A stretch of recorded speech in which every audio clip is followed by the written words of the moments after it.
नमस्कार, मैं अभिषेक राज, CEO founder इजीवे global. दोस्तों, कहा जाता है कि अगर आप परिश्रम करोगे, मेहनत करोगे, शुरुआत से मेहनत करोगे तो सफलता एक दिन जरूर मिलेगा। और ऐसा कारनामा कर दिखाया हमारे जितेंद्र यादव ने। इजीवे से जुड़े हुए छात्र हैं, ऑनलाइन के माध्यम से इन्होंने बहुत सारी पढ़ाई की है।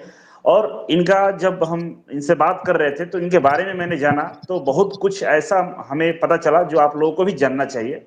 इन्होंने आईटीआई करने के दौरान ही बहुत सारा स्टडी किया था, और जिसके बलबूते आज ये डिपार्टमेंट ऑफ एटॉमिक एनर्जी के अंतर्गत डिपार्टमेंट ऑफ एटॉमिक एनर्जी के अंतर्गत राजा रमन्ना एडवांस टेक्नोलॉजी में इनका सिलेक्शन हुआ है, और ये सिलेक्शन पहली बार में हो गया है।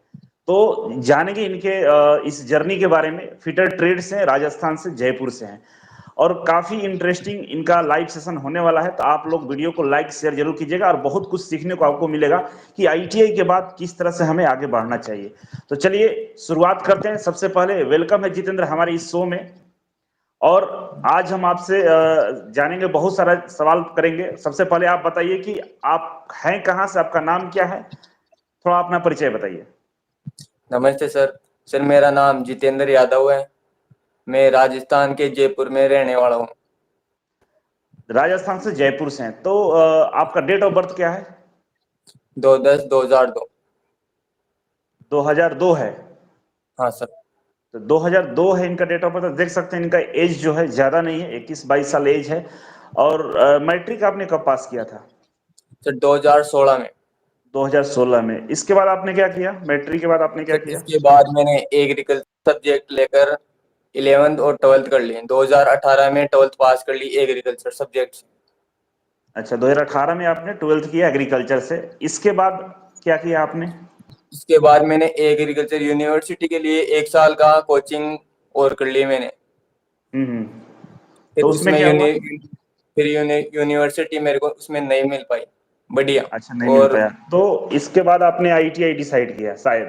इसके बाद सर मैं बहुत हताश निराश जो होता है ना वो हो गया फिर मैं। ओ, तो आईटीआई करने का ख्याल कैसा है आपको? सर ये आईटीआई करने का ख्याल मेरे बड़े भैया हैं, उन्होंने बताया। उन्होंने बताया। तो बड़े भैया के अनुसार आपने आईटीआई में एडमिशन लिया। तो फिटर ट्रेड जी ही सर। क्यों चुना आपने? फिटर क्यों चुना, इलेक्ट्रीशियन से क्यों नहीं किया? सर ये फिटर इलेक्ट्रिशियन आरएसी हो गया, मैकेनिक डीजल हो गया, इनको मेरे को अंदाजा नहीं था। जब मेरे को आईटीआई करवाया गया तो पूछा गया था कि कौन सा ट्रेड लेंगे आप। फिर मैंने बोला फंडा है तो कोई सा भी ले लेंगे, हम कोई सा भी दिला सकते हो भविष्य के अकॉर्डिंग। कोई भी पढ़ लेंगे। फिर हाँ, फिर ट्रेड बताया गया। फिर ये भी बताया गया कि इस ट्रेड में ये नौकरियां मिलती है, गवर्नमेंट प्राइवेट, इसमें ये कर सकते हो और आप खुद का भी कर सकते हो। तो आपको फिटर में फिटर आपको दिवा दिया गया, भाई फिटर से आईटीआई कर लो, बहुत स्कोप है, ऐसा ही हाँ, हुआ? और ऐसा ही हुआ तो सर। आपने गवर्नमेंट से किया या प्राइवेट से किया था? सर प्राइवेट से किया है मैंने। प्राइवेट से किया था। एक सवाल पीछे वाला छूट गया कि जब आपने मैट्रिक पास किया था, हिंदी बोर्ड था या इंग्लिश मीडियम से आपने सर मैट्रिक हिंदी पास? बोर्ड था, हिंदी। हिंदी हिंदी बोर्ड था, स्टेट बोर्ड। बोर्ड था? ओके हाँ ओके। सर। तो आप रेगुलर क्लास करते थे आईटीआई का? आईटीआई में रेगुलर क्लास करने जाते थे या ऐसा केवल सर्टिफिकेट लिया? सर आईटीआई में एडमिशन से पहले ऐसा हो गया था कि मिशन क्या है, मिशन मेरा इसरो या फिर ये परमाणु ऊर्जा या डीआरडीओ। तो अच्छा, उसके ये बलबूते पे ये मैंने लक्ष्य हो गया था कि इसरो, लक्ष्य। डीआरडीओ, ये बाद में हम जाएंगे। तो ये हाँ, इस चीज के बारे में जानकारी कहाँ से मिला आपको, इसरो ये डीआरडीओ मेरे बात भैया के बारे में? भैया ने दी थी ये भी। अच्छा, भैया ने बताई थी। ओके, बहुत अच्छे। तो आप रेगुलर क्लास करने लगे? जी सर। मेरी अगर फर्स्ट ईयर की बात की जाए तो मेरी 100% प्रेजेंट है फर्स्ट ओके, ईयर में। बहुत अच्छा। और सेकेंड ईयर में 96% प्रेजेंट है मेरी उपस्थिति। बहुत अच्छा। और वहां पे प्रैक्टिकल होता था आईटीआई में? हाँ सर, डेली क्लासें और प्रैक्टिकल वगैरह सब कुछ होता है उसमें, भूषण आईटीआई में। मैं दर्शकों को बताना चाहूंगा कि अगर आप आईटीआई के छात्र हैं, अगर आप इस वीडियो को देख रहे हैं, तो आप जरा सोचिएगा कि ये बंदा शुरू से ही अपना एक लक्ष्य निर्धारित कर लिया था कि मुझे इसरो, बार्क, डीआरडीओ में जाना है। और उसी के हिसाब से, लक्ष्य के हिसाब से रेगुलर पढ़ाई चल रही थी। आईटीआई में फर्स्ट ईयर में 100% अटेंडेंस, समझ सकते हैं आप लोग। और सेकंड ईयर में 96% अटेंडेंस के साथ इन्होंने आईटीआई कंप्लीट किया। और शुरू से इनका फोकस रहा कि मैं पीएसयू में जाऊंगा। तो वहां पे प्रैक्टिकल आपने कितने प्रैक्टिकल किए होंगे 2 साल में आप आईटीआई में? सर लगभग एक वीक में एक जॉब जमा करना होता है वहां पर। अच्छा अच्छा। और कितने परसेंटेज रहा आईटीआई में आपका, कितना परसेंट मार्क्स आया था?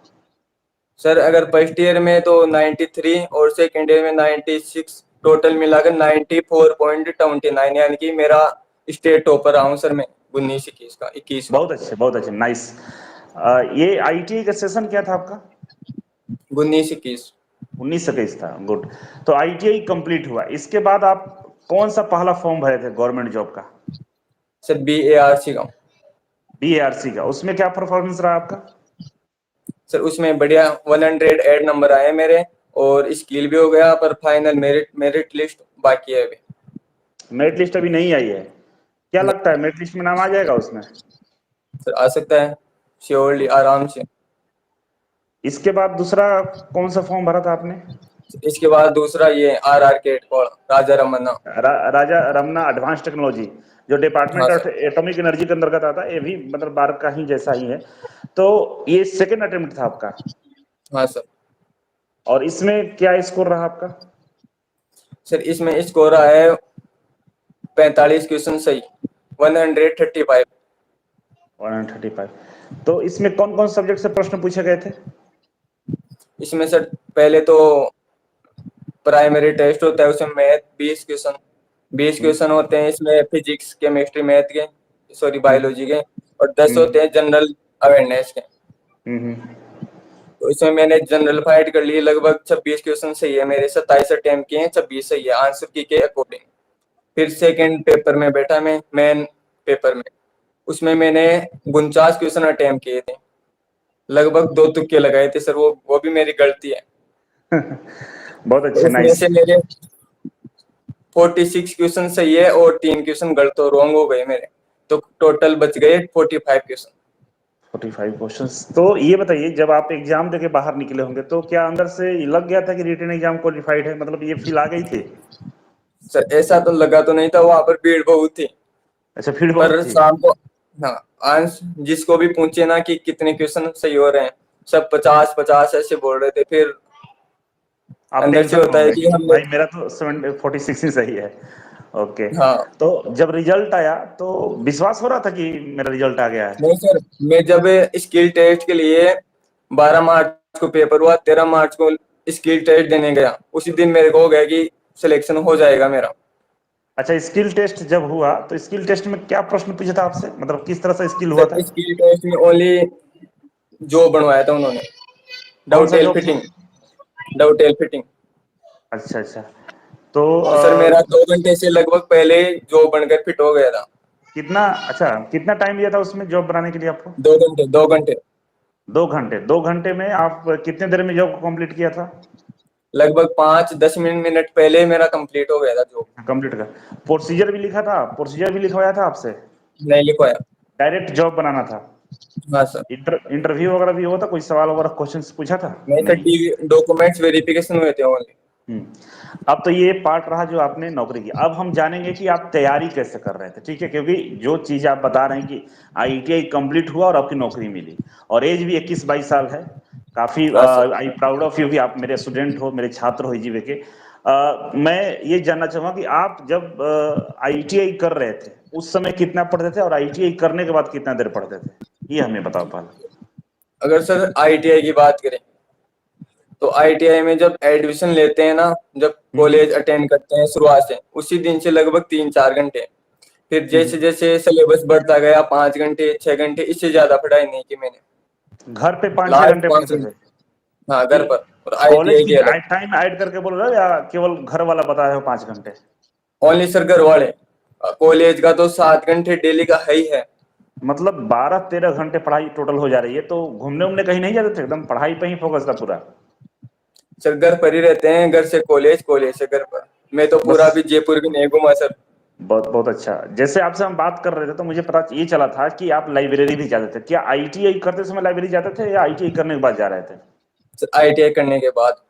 अच्छा, आईटीआई करने के बाद आपने लाइब्रेरी ज्वाइन किया। तो जी सर। जैसे मैं अभी जानता हूँ कोई फिजिकल कोचिंग वगैरह आपने ज्वाइन नहीं किया था, थोड़ा बहुत इजी वे के माध्यम से प्रैक्टिस सेट वगैरह लगा रहे थे। तो ये जब लाइब्रेरी जाते थे तो लाइब्रेरी का टाइम टेबल हमें बताइए। सर अगर बीआरसी के लिए मैंने लाइब्रेरी ज्वाइन की थी, बीआरसी का जब वैकेंसी आई थी उसके 2-3 महीने पहले, जब मेरी आईटीआई कंप्लीट हो गई थी, तब से मैंने तैयारी चालू कर दी है। लगभग 6 बजे से 11:30 तक सुबह, और शाम को 3-4 बजे से 9:30-10 बजे तक डेली, एक दिन भी मैं नहीं छोड़ा आपको मैंने। रुकना चाहूंगा, थोड़ा सा जानना चाहता हूँ कि सुबह 6 बजे लाइब्रेरी पहुंच जाते थे, मतलब उठते कब थे आप? सर लगभग 4:30। 4:30 में उठ जाते थे? मम्मी उठाती थी, पापा, या खुद से ही उठ जाते थे? सर 4-5 दिन तो घर वाले फोर्स किए, फिर आदत हो गई। अच्छा, आपने मम्मी को बोल रखा था पापा को कि मुझे उठा देना है 4 बजे? हाँ, मम्मी ऐसा? को बोल रखा था मैंने। मम्मी अच्छा अच्छा। हमारे क्या पशु है, तो पशुपालन में हम मम्मी पापा काम करते हैं, तो वो 4 बजे से पहले ही जग जाते हैं, इसलिए। अच्छा अच्छा अच्छा। तो आप डेली 6 बजे लाइब्रेरी पहुंचते और 11 बजे आते थे। 11 बजे घर आने के बाद क्या करते थे? सर घर आने के बाद पहले तो नहाना होता है, फिर खाना खा लेते थे, फिर कोई का मैसेज वगैरह आया हो तो वो देख लेते थे, फिर 1 या 1.5 घंटा सोते थे सर। सोना भी जरूरी था, गुड। कितने घंटे सोते थे ऐसे आप? दिन में 1 घंटे सो लिए, रात में सब मिलाकर कितने घंटे सोते थे आप? सर मैंने ये तो काउंट नहीं किया, पर 11:30 के लगभग सोता हूँ, और 4:30। बजे उठ जाते हैं, सुबह में 1 घंटे आप सोते, ठीक है। फिर 3 बजे आप लाइब्रेरी जाते थे, तो रात के 9 बजे तक आप लाइब्रेरी में रहते थे, ऐसा आपने हाँ बताया। सर। तो ये इतने देर लाइब्रेरी में जब बैठते थे आप, मतलब लगभग 7-8 घंटे हो रहे हैं लगातार, 3 बजे से लेकर रात को 10 बजे तक, तो बीच में मतलब लगातार पढ़ते रहते थे या मोबाइल वोबाइल भी चलाते थे, क्या करते थे? सर लाइब्रेरी में यानी कि मेरा अभी भी ये रूटीन है, जहाँ पर मैं पढ़ता हूँ वहां पर वीडियो और जोक्स वगैरह इंस्टाग्राम ये नहीं चलाता हूँ। फिर क्या है, पढ़ाई में मोटिवेशन नहीं बना रहता। फोन चलाना है तो बाहर जाकर चलाओ, लाइब्रेरी से, या फिर घर से जहाँ पर मैं रूम में पढ़ता हूँ उससे बाहर। रिफ्रेशमेंट के लिए क्या करते थे? मतलब मान के चलिए, खाना खाकर गए आप लाइब्रेरी शाम को 3 बजे, बीच में कभी भूख वगैरह लगती थी कि या भूख नहीं लगता था, कुछ खाते थे? सर भूख तो लगती थी, पर पानी पीकर काम चलाना पड़ता है, कभी बिस्किट पा- चाय आ जाती है। नहीं, नाइस नाइस, सुपर।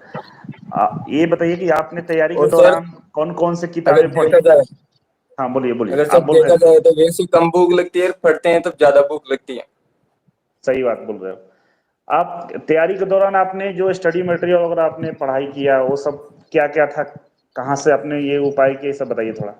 कौन कौन सी किताबें आपने पढ़ा, इजी वे के अलावा फिर मैंने आपने क्या क्या किया? ईजेवे के अलावा, हाँ, मतलब कौन सी सर किताबें मैंने आपने पढ़ा, ये बताइए। आर्यन सर मैंने अरे, शुरुआत में आर्यन पढ़ी।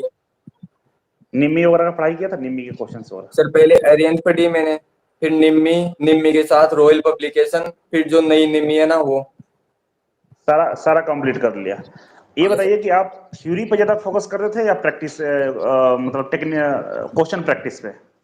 सर पहले थ्योरी, फिर उसके बाद थ्योरी को तो रख दिया साइड में, और क्वेश्चन प्रैक्टिस, क्योंकि हम बिना थ्योरी अगर क्वेश्चन करेंगे तो भी सही नहीं होंगे, और क्वेश्चन क्वेश्चन पढ़ेंगे तो भी सही नहीं है, थ्योरी थ्योरी पढ़ेंगे तो वो भी सिलेक्शन नहीं तो होगी। क्वेश्चन का प्रैक्टिस जो आपने किया, एक बार थ्योरी पढ़ा, बाकी क्वेश्चन का प्रैक्टिस किया। मैं ये भी बच्चों को तो सेमिनार में और यूट्यूब पे मैं बताता रहता हूँ कि हाँ भाई सर आप भी कैसे पढ़ना बताइए। है।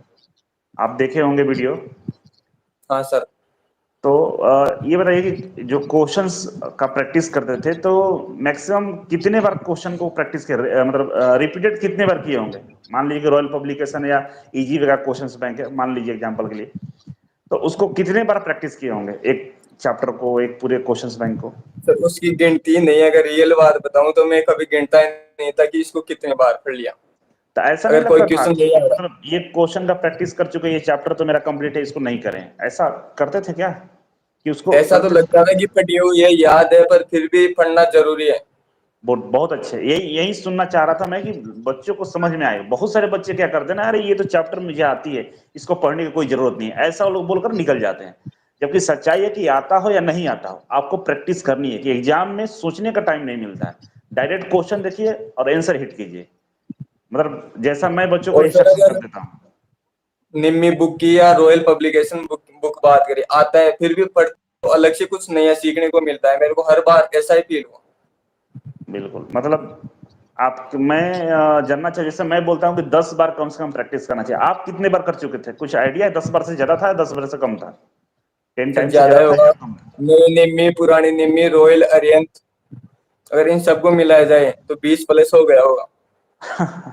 बहुत अच्छे, सुपर। अब थोड़ा सा हम ये जानना चाहेंगे कि आईटीआई में जितनी भी भर्तियां होती हैं उसमें टेक्निकल और नॉन टेक्निकल दो तरह के प्रश्न आते हैं। तो आपका स्टडी हम जानना चाहते हैं कि टेक्निकल पर कितना फोकस करते थे और नॉन टेक्निकल पर कितना फोकस करते थे आप? सर मेन फोकस तो टेक्निकल पर है मेरा। पूरी तरह से। फिर नॉन हाँ। टेक्निकल वाले जो पार्ट थे, मैथ, रीजनिंग, इसके लिए कितना टाइम देते थे आप? और सर मैथ रीजनिंग में लगभग 2 या 3 घंटा। इससे ज्यादा नहीं? मैक्सिमम टाइम आप टेक्निकल को ही देते थे? हाँ सर, क्योंकि मेन सिलेक्शन टेक्निकली दिलाती है। इसरो में भी देख लो, डीआरडीओ में भी देख लो, या फिर परमाणु विभाग में देख लो। मतलब पूरी तरह से पीएसयू को फोकस था कि भाई वहां पे 70 से 80% टेक्निकल आते हैं, उसी से ही कंप्लीट कर लेना है। गुड हाँ सर। स्ट्रेटेजी था आपका। आप बताइए कि आप जैसे कि आपने बातचीत में बताया कि मेरे मेरे द्वारा बहुत सारा चीज आपको सीखने को मिला, तो मेरा क्या रोल रहा आपकी जिंदगी में? सर अगर आपका खुद का चैनल के अलावा अगर आपका खुद का देखा जाए, तो जो आप आग लगाते हो मोटिवेशन में, वो मेरे लिए बहुत साबित हुआ है। जैसे मेरा 2 या 3 दिन में मेरा आपका सेमिनार वीडियो वाला आता वीडियो है। आपने देखा होगा। हाँ सर, वो 4 घंटे तो वाला, तीन बच्चों के चार लिए थोड़ा घंटे सा वाला। बताइए कि वो कितना इम्पोर्टेंट है बच्चों के लिए, सर अगर सेमिनार वाला वीडियो। बच्चों के लिए बताएं, तो हम्म। आपके जितने भी वीडियो आते हैं ना मोटिवेशन सेमिनार वाले, तो वो हर देखना चाहिए, क्योंकि उससे आप मोटिवेशन बढ़ा रहता है। खुद को लगता है कि मैं भी और पढ़ूं, 1 घंटा और पढ़ूं। गुड। आप बताइए थोड़ा सा, आपके बारे में हम जानना चाहेंगे कि आप कितने भाई बहन हैं? सर हम 3 भाई हैं। 3 भाई। आपका नंबर किससे छोटे हैं, बड़े हैं? तो मैं छोटा ही छोटा हूँ। सबसे छोटा हूँ। बड़े वाले भाई क्या करते हैं?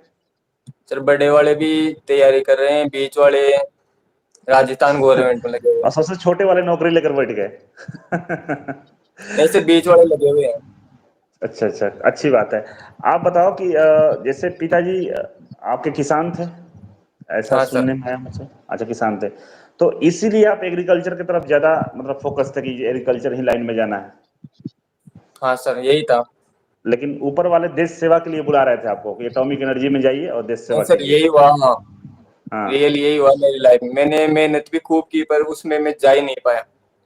कोई नहीं, दोनों सेम ही होता है, ऐसा कुछ नहीं है। एग्रीकल्चर भी देश सेवा है और ये भी देश सेवा है। बार्क भी हाँ सर। एटॉमिक एनर्जी के अंतर्गत आता है और राधा रमना भी एडवांस टेक्नोलॉजी उसी का ही एक पार्ट है। आईटीआई के बच्चों को क्या संदेश देना चाहेंगे? जो बच्चे आईटीआई कर रहे हैं उनके लिए क्या संदेश है आपका? और सर जो आईटीआई कर रहे हैं या करने की सोच रहे हैं, तो पहला तो मेरा यही है रामबाण, कि पहले अपना टारगेट बनाओ कि हम आईटीआई क्यों कर रहे हैं। गुड, बहुत अच्छे, सुंदर। और आगे बताओ। और आईटीआई जब और कर हम रहे हैं तो क्या आईटीआई कर कॉलेज रहे में हैं जाकर तो करना चाहिए, घर से कर लेना चाहिए? सर कॉलेज में जाकर ही करना चाहिए। जाकर करना चाहिए। जो और बच्चे अगर किसी आईटीआई की जो बच्चे आईटीआई के सर्टिफिकेट खरीद लेते हैं, मतलब ऐसे ही कर लेते हैं, तो क्या उस तरह से करने से कोई फायदा हो सकता है? सर मेरी नजर में तो कोई फायदा नहीं है, ना तो उनको थ्योरी आएगी ना स्किल मिलेगा खुद का। जैसे एक एक स्कीम है, हम लोग इजी वे कोचिंग की तरफ से अपने दर्शकों को बताना चाहें कि इजी वे कोचिंग के माध्यम से अगर आप आईटीआई करते हैं तो आपको इजी वे कोचिंग पूरी तरह से फ्री मिलता है। मतलब एडमिशन के पहले दिन से आप इजी वे कोचिंग पे पढ़ाई कर सकते हो, वो भी फ्री ऑफ कॉस्ट में, कोई चार्ज नहीं लगेगा। केवल और केवल जो आईटीआई का फी है उसी फी में आपका आईटीआई कंप्लीट हो जाएगा। और स्किल के भी गारंटी है कि आप किसी भी पीएसयू का एग्जाम देंगे, वहां पे स्किल टेस्ट होगा, उसको क्वालिफाई करेंगे, क्योंकि स्किल का भी हम लोग ट्रेनिंग यहाँ पर देंगे। और ये गरीब बच्चों के लिए काफी बहुत अच्छा हम लोग की तरफ से ये पैकेज चलाया जाता है कि भाई आईटीआई के फी में ही इजी वे कोचिंग फ्री कर देते हैं और 3 साल मेरे यहाँ पढ़ने को मिलेगा। बहुत सारे ऐसे आईटीआई हमसे जुड़ा हुआ है जिनके यहाँ हॉस्टल भी फ्री है। अगर आप आईटीआई में रह के पढ़ाई करना चाहते हैं तो वहाँ हम बेहतर सुविधा देते हैं, हॉस्टल का भी सुविधा देते हैं। तो हमारे हेल्पलाइन नंबर पे कांटेक्ट करके आईटीआई एडमिशन के लिए आप जानकारी ले सकते हैं।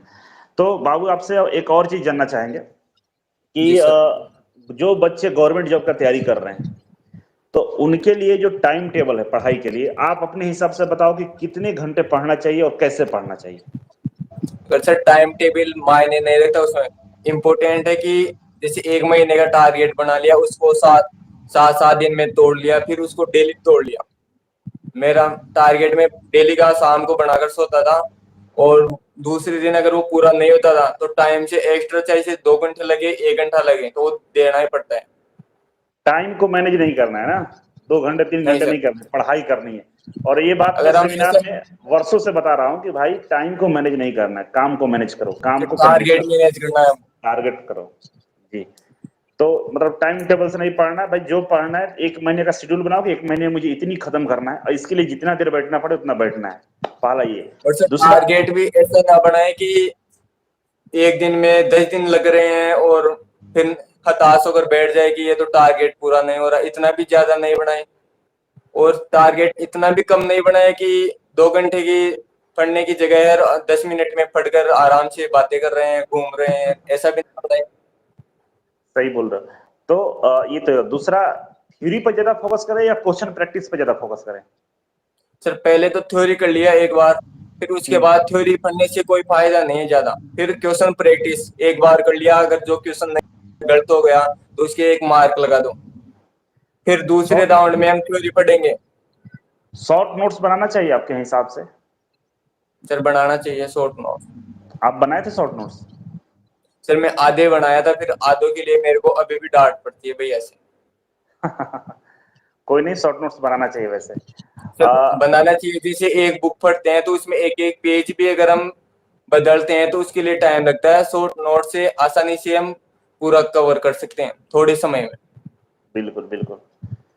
तो आपसे बात करके बहुत अच्छा लगा, बहुत कुछ बच्चे सीखे होंगे हमारे जो लाइव देख रहे होंगे, मतलब इस वीडियो को जो वॉच कर रहे होंगे। और आप राजस्थान जयपुर से हो, उम्मीद करते हैं जिंदगी में और आगे तक जाओ, ये मेरी दुआ है। और थैंक यू जिस सर। तरह से आप कॉल किए थे हमें, और गुरु के प्रति जो आपका सम्मान है, मेरे तरफ से बहुत 100% आशीर्वाद है कि जिंदगी में बहुत दूर तक आप जाओगे और बहुत अच्छे इंसान हो आप। ठीक है, खूब मेहनत करो, देश सेवा करो। और और बहुत अच्छा सर लगा आपसे बातचीत करके। Thank you so much. अभी मैं इसरो की बोलिए। प्रिपरेशन कर रहा हूँ। जी, गुड, बहुत अच्छा, best of luck Jitendra. Thank you so much जुड़ने के लिए, फिर मिलेंगे कभी हम लोग, फिर बातचीत करेंगे आगे फ्यूचर में। Thank you so much. Thank you sir.